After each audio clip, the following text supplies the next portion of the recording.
विश्व की प्रथम रेलगाड़ी कब चली थी? 1825। भारत में पहली रेलगाड़ी किस वर्ष चलाई गई थी? 1853। भारत की पहली रेलगाड़ी की दूरी कितनी थी?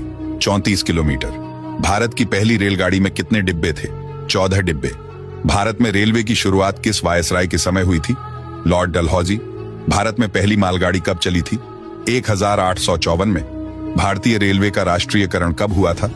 1951 में। भारतीय रेलवे का मुख्यालय कहां स्थित है? नई दिल्ली।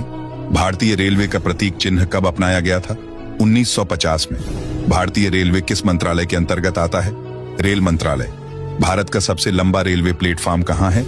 गोरखपुर, उत्तर प्रदेश में। भारत की सबसे तेज ट्रेन कौन सी है? वंदे भारत एक्सप्रेस। भारत का सबसे बड़ा रेलवे स्टेशन कौन सा है?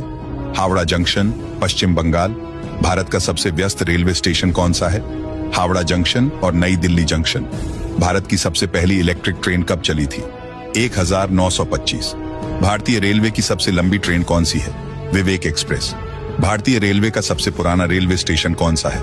बोरीबंदर, मुंबई। भारत में पहली मेट्रो रेल कब शुरू हुई थी? 1984 में। भारतीय रेलवे की कुल लंबाई कितनी है? लगभग 68,000 किलोमीटर। भारतीय रेलवे किस स्थान पर है? दुनिया के नेटवर्क के हिसाब से चौथे स्थान पर। डेली कुछ नया सीखने के लिए पेज को फॉलो जरूर करें। संविधान के बारे में जीके याद कर लो, किसी भी एग्जाम में सवाल आ सकते हैं। भारत का संविधान कब बनकर तैयार हुआ? 26 नवंबर 1949। भारत का संविधान कब लागू हुआ? 26 जनवरी 1950। भारत के संविधान को बनाने में कितना समय लगा? 2 वर्ष 11 महीने 18 दिन। संविधान बनाने वाली संविधान सभा के अध्यक्ष कौन थे?